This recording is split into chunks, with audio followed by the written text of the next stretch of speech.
Bonjour, ravi de vous retrouver avec les vidéos de Vivre Cru. Vous avez vu aujourd'hui encore une fois un petit titre un petit peu énigmatique. J'aime bien attirer l'attention et la curiosité. Donc la diététique et les gourous fanatiques. Donc vous allez voir un petit peu comment je vais arriver à passer de l'un à l'autre et quel est un petit peu mon propos.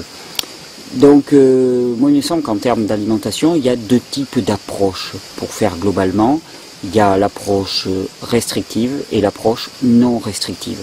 Donc ce que j'appelle l'approche non restrictive, c'est l'alimentation traditionnelle. On mange de tout, on se pose pas de questions, on a accès à tout, on ne fait pas de critérisation entre les aliments, bon, mauvais, on a de vagues notions que peut-être tel ou tel aliment n'est pas si positif que ça, mais c'est pas si important. Et puis après, il y a toutes les approches restrictives. Donc les approches restrictives, c'est ce que j'appelle la diététique. Donc c'est à partir du moment où on dit, bon voilà, tel produit, il vaut mieux l'éviter, tel produit, il vaut mieux en prendre un peu plus, tel produit, il ne faut pas en consommer, tel produit, c'est pas nécessaire à l'individu, tel produit est nocif, et ainsi de suite. On a des règles et des recommandations. Et je voudrais mettre en lumière un petit peu trois des gros points noirs de la diététique. Comment est-ce que fonctionne la diététique? Quelle que soit la diététique, parce qu'avec la diététique, bon, il y a la diététique traditionnelle, mais je considère que toutes les approches de naturopathie qui prescrivent un régime en particulier, les approches de crudivorisme qui prescrivent un régime particulier restrictif, rentrent dans le même moule. Alors comment est-ce qu'elles fonctionnent? Et où sont leurs erreurs? Donc la première de ces erreurs, c'est de partir d'un échantillon de personnes données. On va dire par exemple, pour la diététique traditionnelle, on prend l'ensemble de la population mondiale, on regarde comment ils mangent, on regarde la répartition des différents nutriments la plupart du temps, des vitamines et tout. On en tire donc une valeur moyenne consommée par la population. Et à ce moment-là, on en tire des conclusions individuelles. Par exemple, on dit au niveau mondial, les gens mangent à peu près 60% de glucides, 20% de protéines et 20% de lipides. Donc, la bonne alimentation, c'est 60% de glucides, 20% de lipides et 20% de glucides. 20% de protéines, j'avais oublié quelque chose. Vous rétablirez vous-même. Et ce faisant, on dit que voilà, l'ensemble de la population consomme à peu près tant de vitamines, l'ensemble des gens bien portants de la population mondiale consomment tant de vitamine C, donc les recommandations nutritionnelles pour la vitamine C sont de temps pour tous les individus. Donc la première grosse erreur, on confond valeur moyenne et valeur individuelle. Mais c'est valable aussi pour des régimes beaucoup plus restrictifs, même des régimes crus particuliers. Finalement, on prend un ensemble de personnes, 4, 5, 10, 20, 30 personnes, qui ont un bon physique, une bonne santé, au travers d'un certain type d'alimentation, et on en déduit de cette valeur moyenne, on en déduit des prescriptions individuelles. Donc ça, première erreur. On ne peut pas faire directement de l'application de ce qui est vrai pour un ensemble d'individus, une vérité pour un individu en particulier. Première erreur. Donc, la seconde erreur que l'on va retrouver là aussi, c'est on part de valeurs qui sont valables pour des individus bien portants.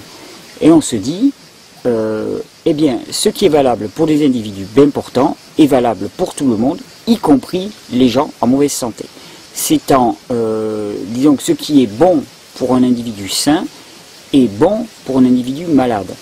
Alors, il y a du vrai dans ce raisonnement, mais il est aussi extrêmement limité. Car dans le cas de la maladie, de la pathologie, eh bien, on peut avoir des besoins extrêmement précis de certains nutriments à certains moments pour rétablir certaines fonctions. Et donc, si on fonctionne en se disant, bien, ce qui est valable pour un individu en bonne santé, donc une certaine forme d'équilibre, est valable pour une personne en mauvaise santé, eh bien, on rate des possibilités thérapeutiques énormes. Et je vais vous reprendre un exemple qui me vient d'un de mes plus grands enseignants en matière de nutrition, et je l'en remercie. C'est un exemple qu'il utilise souvent. Imaginons un malade, c'est un petit peu comme une maison à construire. Il faut reconstruire, rebâtir une maison.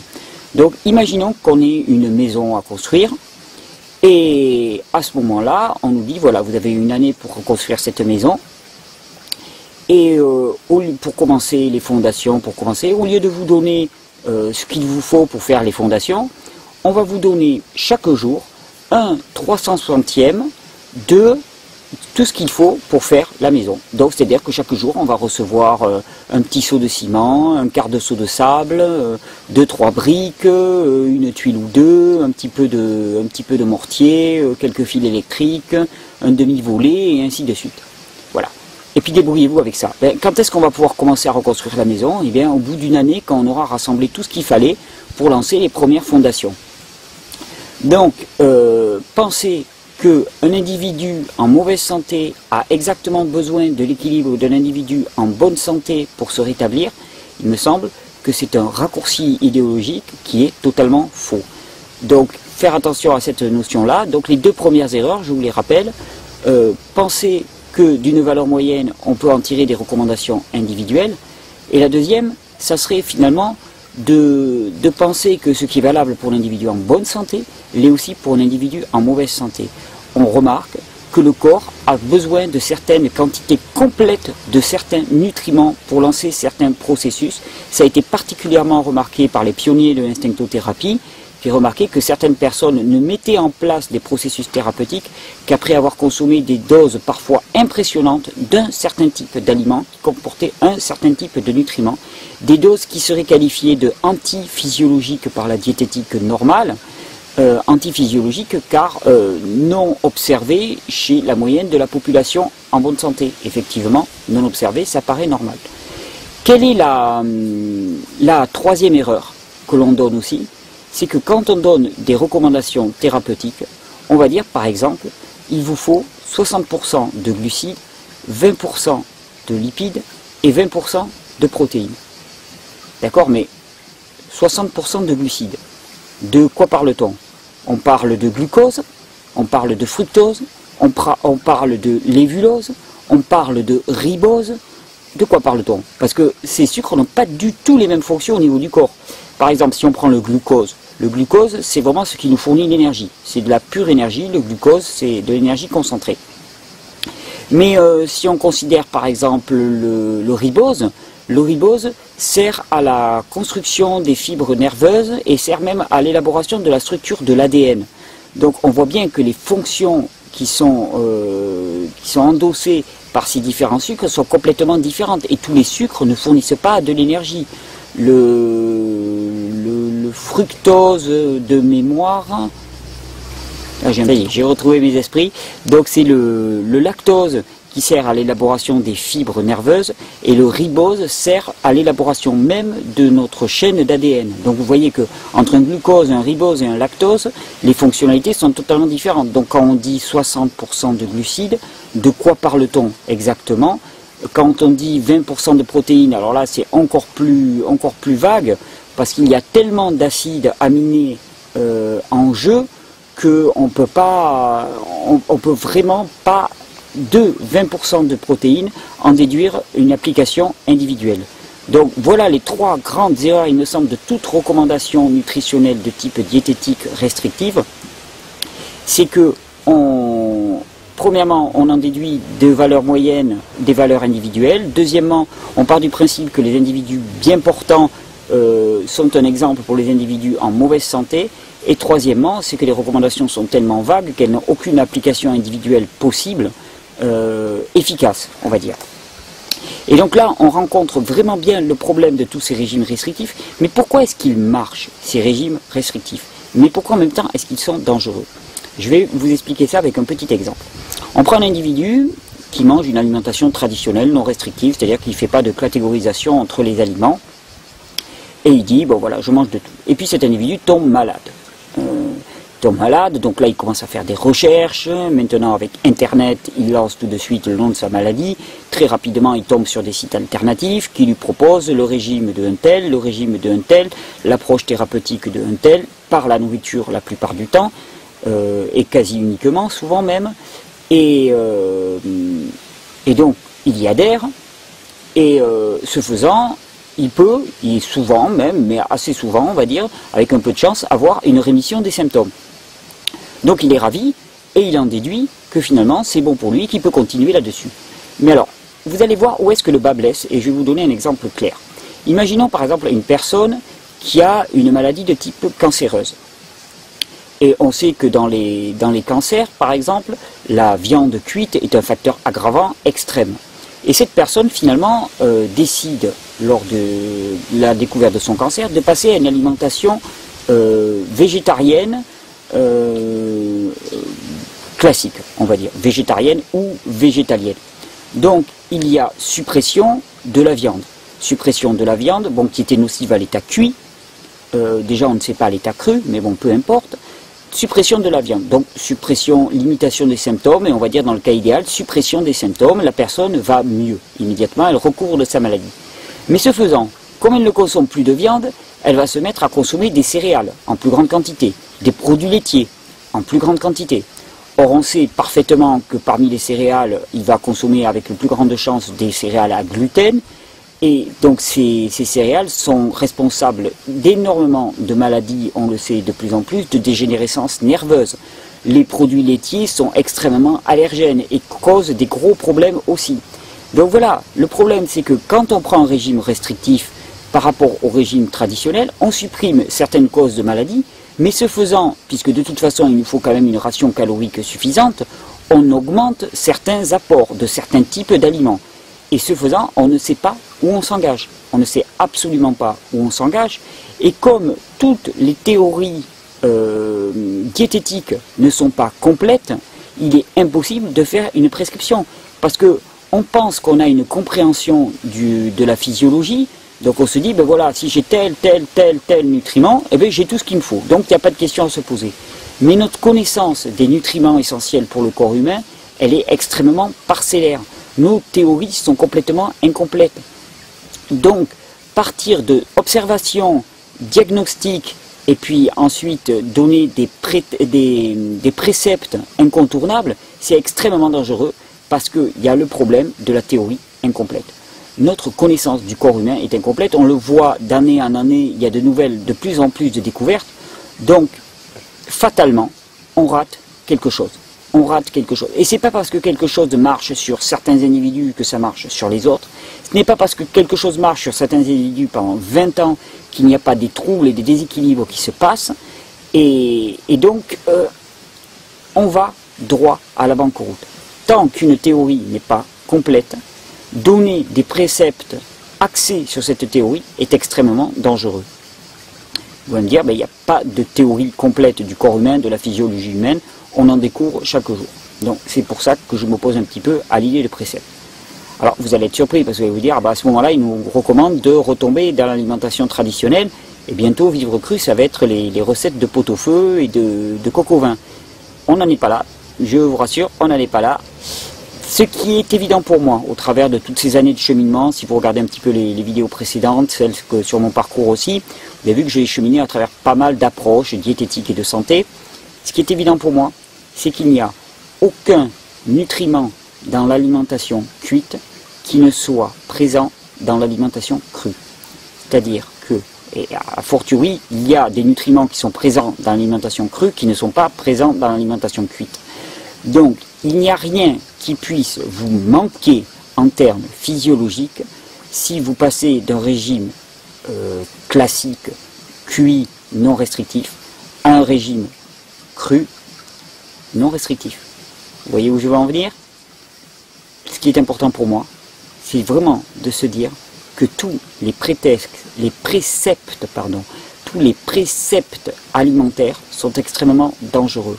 La seule chose, moi, dont je suis sûr maintenant, c'est que nous n'avons pas besoin de consommer des aliments cuits, et plus fort que ça, les aliments cuits sont contraires à notre santé. Ça, c'est une évidence. Il n'y a rien que l'on ne trouve dans les aliments cuits, que l'on ne trouvera pas dans les aliments crus, et il y a pas mal de choses que l'on trouvera dans les aliments crus, que l'on ne trouvera pas dans les aliments cuits. Ou alors, les seules choses qu'on trouvera dans les aliments cuits qui ne sont pas présents dans les aliments crus, c'est des composés cancéreux lorsqu'on fait griller des viandes, c'est des molécules de maillard complètement dénaturées que le corps ne sait pas reconnaître et qui stockent sous forme de déchets dans nos graisses et qui nous intoxiquent à long terme. Donc, ce qu'il n'y a pas dans l'alimentation crue et qui est présent dans l'alimentation cuite, ce sont les choses à éviter. Donc, franchement, on ne perd rien. On ne perd strictement rien au change. Mais par contre, Dès lors qu'on a une approche restrictive dans l'alimentation crue, alors à ce moment-là, on présente le danger de rater une part de la compréhension. Notre corps sait parfaitement où il veut en venir. Alors vous allez me dire, mais alors à ce moment-là, on mange absolument de tout, c'est la porte ouverte à peu près tout, on ne sait pas où aller, on sait pas, il n'y a pas de principe, il n'y a pas de précepte pour nous guider, ça fait extrêmement peur. Oui, ça fait extrêmement peur au début parce qu'on est habitué à avoir des leaders, des guides, des règles sacro-saintes à laquelle on aime bien marcher au pas. Il n'y a rien de pire que la liberté par certains côtés. On n'est pas habitué à la liberté, nous n'avons pas été éduqués pour la liberté, on a été éduqués pour être des petits esclaves.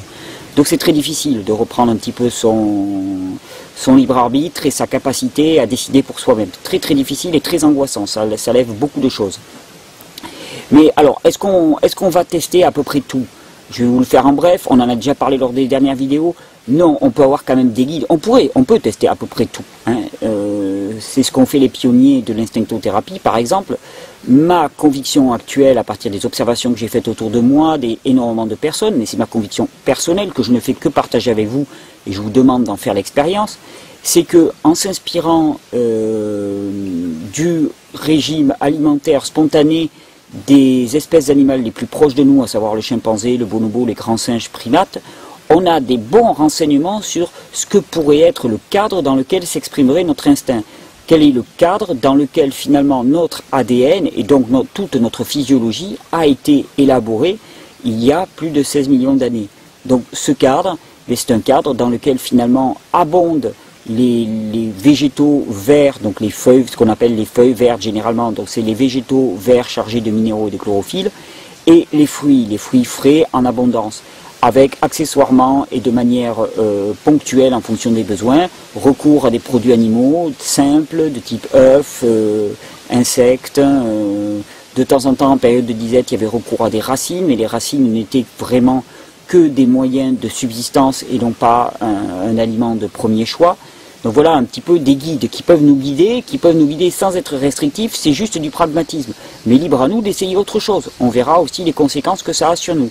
Mais voilà, moi voilà où j'en suis arrivé. Et donc maintenant, comment est-ce que je vais passer de cette approche de la diététique, donc de la diététique qui finalement, en étant restrictive, rate forcément quelque chose puisque nos théories ne sont pas complètes, au gourou fanatique?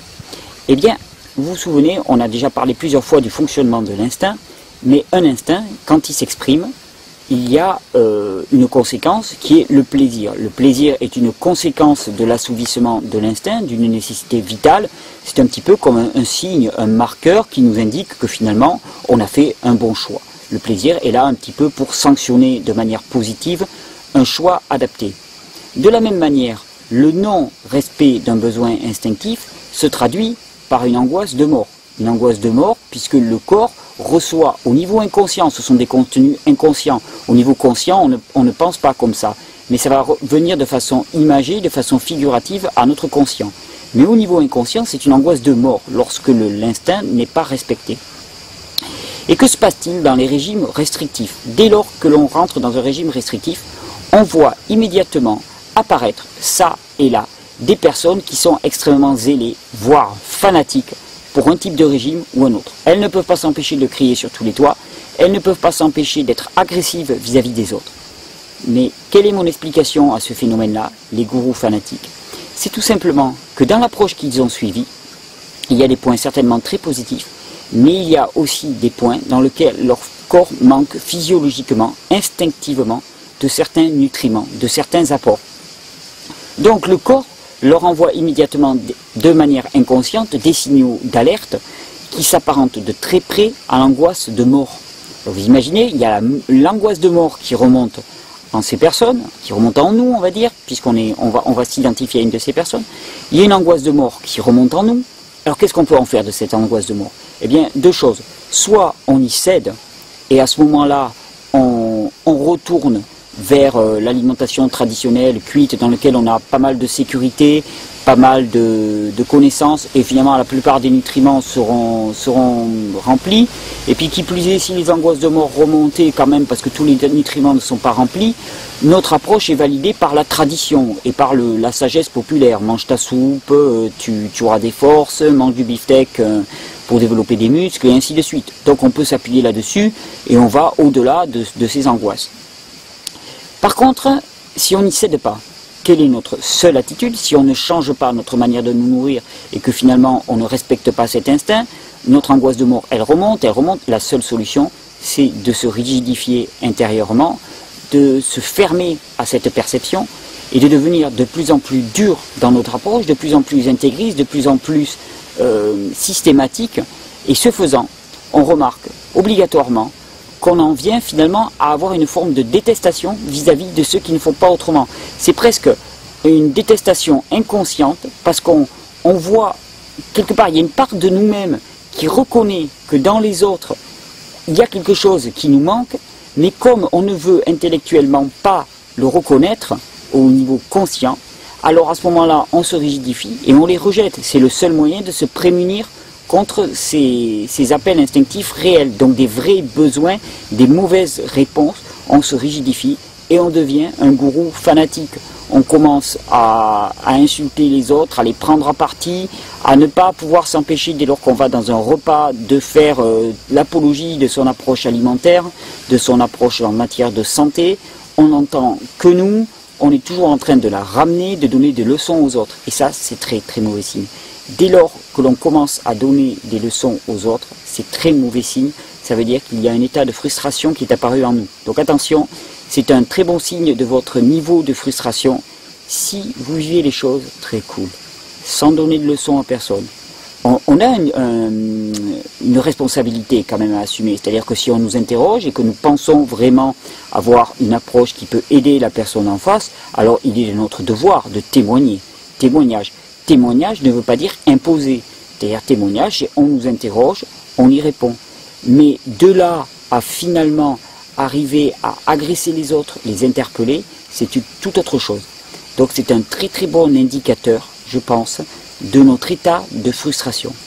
Donc vous avez vu comment de la diététique et des régimes restrictifs, on en arrive à nier certains de nos besoins essentiels, connus ou inconnus, et c'est en cela que les régimes restrictifs sont extrêmement dangereux, connus ou inconnus, et on en arrive à se fanatiser, parce que le seul moyen de tenir dans le régime que l'on a choisi, c'est de se rigidifier. C'est de se rigidifier. Alors il est certain qu'il y a des régimes qui s'approchent beaucoup, extrêmement même, je voudrais dire, des conditions optimales, des régimes crus de type frugivore, mais il me semble que dès lors qu'on s'enferme dans certains dogmes, avec certains interdits formels, c'est pas parce qu'on a une règle de conduite au quotidien qu'on doit s'interdire des quelques exceptions, des exceptions entre guillemets, des aliments ponctuels qui vont représenter 3, 4, 5% de notre alimentation. Mais c'est pas parce que c'est en quantité faible que ça n'a aucune importance. Bien au contraire, il y a certains nutriments qu'on a besoin en quantité infinitésimale. Donc, penser que finalement on va garder le plus gros de l'alimentation et que les 3 ou 4% restants, bon finalement on peut s'en passer parce que finalement 3 ou 4% c'est pas grand chose. C'est vrai que c'est pas grand chose, mais ça peut être essentiel. Ça peut être essentiel. Ça peut être essentiel aussi parce que souvent il faut des petites quantités de certains micronutriments pour permettre l'assimilation des macronutriments. Et personnellement par exemple, je mets sur le compte du manque de certains micronutriments essentiels, particulièrement certains acides gras et certains acides aminés, le fait que certaines personnes suivant un régime frugivore strict végétalien commencent à stocker de la graisse, si bien parce que les sucres ne sont pas utilisés, ne sont plus utilisés, ne peuvent plus être utilisés de leur bonne façon, donc ils sont stockés en surplus dans l'organisme sous forme de graisse. Ils sont transformés en graisse et sont stockés parce qu'il manque certains éléments. J'ai pu le mesurer récemment. Une amie qui présentait ce genre de difficultés, qui commençait à présenter ce genre de difficultés, est venue chez moi et on a assisté à un renversement de sa courbe de poids par le simple fait de consommer quelques produits animaux. Dans son cas, ça a été quelques œufs qu'elle a consommés et vraiment pas beaucoup. Elle a consommé un jour 2 œufs, quelques jours après elle en a consommé quelques jours après 2 œufs, et à coup de quelques trucs comme ça, elle a complètement renversé sa courbe de poids qui allait en augmentant et surtout sa masse grasse, puisque je mesurais sa masse grasse avec un appareil adapté. Et sa masse grasse augmentait de façon assez impressionnante, eh bien la masse grasse a commencé à stagner et à diminuer. Il y a même une fonte réelle, une fonte assez impressionnante, qui lui a redonné un petit peu une allure un petit peu moins bouffie, un petit peu plus conforme à ce qu'elle attendait, un peu plus physiologique.